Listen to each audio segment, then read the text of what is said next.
మీ ఇంటిని మరింత అందంగా మార్చాలనుకుంటున్నారా? మోడర్న్ లుక్స్ తో పాటు లివింగ్ కి perfect solution Shine Tech UPVC windows and doors Bondada groups. Amaravati iconic బ్రిడ్జికి సంబంధించినటువంటి పనులు ప్రారంభించే లోపు ఆ మార్గంలో పూర్తి చేయాల్సినటువంటి ఇతర ప్రక్రియను కూడా వేగవంతం చేసేందుకు ఆంధ్రప్రదేశ్ ప్రభుత్వం ప్రణాళికలను సిద్ధం చేసింది. 2 రోజుల క్రితమే అమరావతిలో ఐకానిక్ బ్రిడ్జ్ వచ్చేటువంటి మార్గం N13 రహదారి పనులు ప్రారంభమయ్యాయి. దీనికి సంబంధించినటువంటి టెండర్ల అలాట్మెంట్ జరిగి దాదాపు 2 నెలలు అవుతుంది. అయితే మొత్తం గ్రౌండ్ ప్రిపరేషను, చుట్టుపక్కల ఏర్పాటు చేసుకోవాల్సినటువంటి వ్యవస్థలు, కూలీలు గానీ, దానికి కావాల్సినటువంటి ముడి సరుకులు గానీ తరలించేటువంటి పనిలో ఈ కాంట్రాక్ట్ సంస్థ నిమగ్నమై ఉంది. ఎంవీఆర్ గ్రూప్ దీన్ని నిర్వహిస్తున్నట్టుగా సమాచారం ఉంది. అలానే ఇప్పుడు ఆ రహదారి వ్యవస్థకు సంబంధించినటువంటి పనుల్ని శరవేగంగా ప్రారంభించారు. ఎందుకు ఇది చాలా ముఖ్యమైనటువంటి రహదారి అని చెప్పాల్సొస్తుంది. ఎందుకంటే E3 అంటే సీడ్ యాక్సిస్ రోడ్డు తర్వాత మళ్ళీ అంతటి ప్రాధాన్యం ఉన్నటువంటి రహదారి N13. ఇది గవర్నమెంట్ సిటీకి ఆవలి వైపున వచ్చేటువంటి రహదారి వ్యవస్థ. ఇది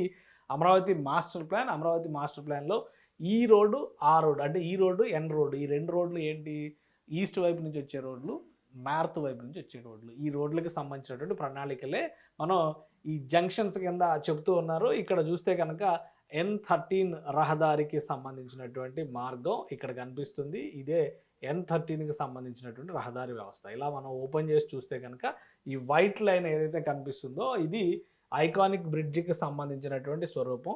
సో ఇదే రహదారి ఇలా పొడవుగా ఇక్కడ ఎలా అయితే సీడ్ యాక్సిస్ రోడ్డుకి సంబంధించినటువంటి రహదారి వ్యవస్థలు కనిపిస్తున్నాయో ఇటువైపు ఒక రహదారి కనిపిస్తుంది, ఇటువైపు ఒక రహదారి కనిపిస్తుంది. E3 ప్లస్ E9 రహదారులు చాలా ముఖ్యమైనటువంటిగా చెప్తున్నారు. అదే తరహాలో నార్త్ సైడ్లో చాలా ముఖ్యమైనటువంటి రహదారి N13 రహదారి అవుతుంది.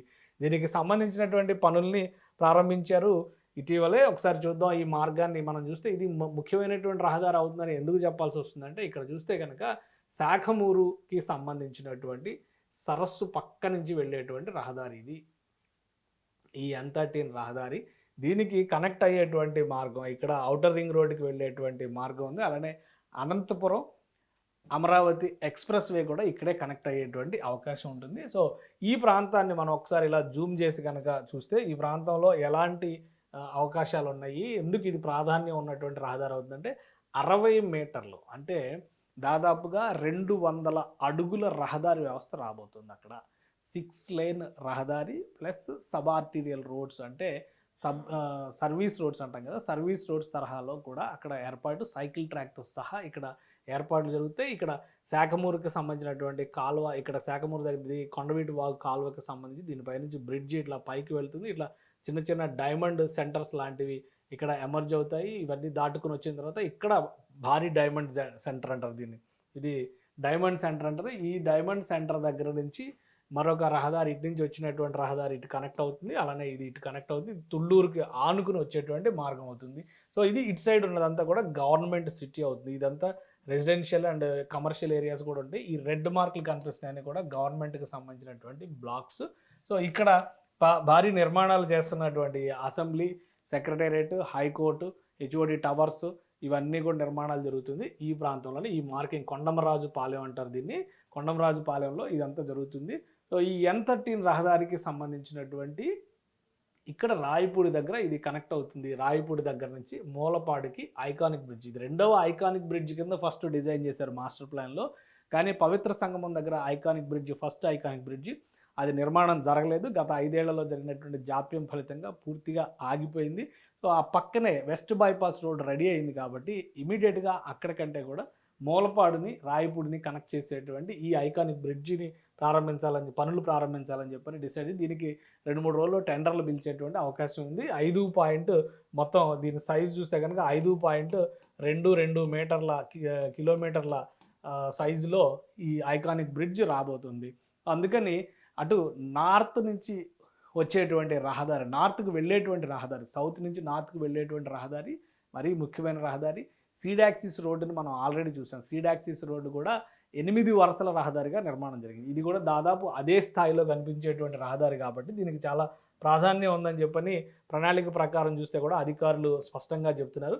సో ఈ అంశాన్ని దృష్టిలో పెట్టుకొని చూస్తే ఇక్కడ మరొక విషయం ఏంటంటే గత 2 రోజుల క్రితం దీనికి సంబంధించినటువంటి పనులు మొదలయ్యాయి. జస్ట్ అక్కడ ఏం లేదు, జస్ట్ ల్యాండ్కి సంబంధించినటువంటి మార్కింగ్స్ మాత్రమే గత 2 నెలలుగా జరిగాయి. సో ఇప్పుడు ఆ మార్కింగ్ ప్రకారం మట్టి తవ్వడంతో పాటు 7 నుంచి 10, 12 లేయర్ల వరకు రహదారి పటిష్టంగా ఉండేటువంటి ఉద్దేశంతో అక్కడ కంకర రాళ్ళని పోసి లెవలింగ్ చేస్తారు. మొత్తం రహదారి అంతా కూడా ఒకే లెవెల్లో ఉండగా హైవే తరహాలో కనిపించే విధంగా దీన్ని రూపొందించేటువంటి అవకాశం ఉంది. అందుకనే ఈ పనుల పైన ఫోకస్ పెట్టారు. ఇప్పుడు కాంట్రాక్ట్ సంస్థలు పూర్తి స్థాయిలో ఈ రహదారికి సంబంధించినటువంటి ఎక్స్కవేషన్ వర్క్స్ మొదలైనవి. బహుశా ఈ పనులు అంటే మొత్తం రహదారి వచ్చేటువంటి పొడవును బట్టి ఇప్పుడు సీడాక్సిస్ రోడ్డు దాదాపు 21 కిలోమీటర్ల డిస్టెన్స్, ఇది కూడా 20 కిలోమీటర్ల వరకు ఉంటుంది.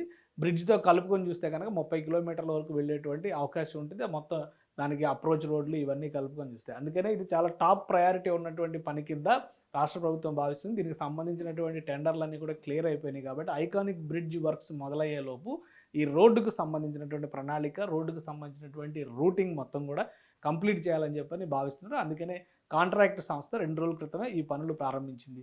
N13 రహదారి కంప్లీట్ అయ్యేటువంటి దాంతో పాటు ప్యారలల్గా ఐకానిక్ బ్రిడ్జ్ కూడా పనులు కంప్లీట్ చేసేందుకు కావాల్సినటువంటి ప్రణాళికను సిద్ధం చేసుకుంటారు. అంటే 2-3 ఏళ్లలో ఇవి రెండు కూడా ఇంటర్ కనెక్టివిటీ, హైదరాబాద్ నుంచి వచ్చేటువంటి వాహనదారులు ఎవరైనా కానీ ఈ ఐకానిక్ బ్రిడ్జ్లో నుంచి నేరుగా అమరావతి గవర్నమెంట్ కాంప్లెక్స్లోకి వెళ్ళేటువంటి అవకాశం ఏర్పడుతుంది. అందుకే ఇది ఒక కీలక రహదారి. సీడాక్సిస్ రోడ్డు తర్వాత N13 రహదారి అంతటి కీలకమైన రహదారిగా అధికారులు చెబుతున్నారు.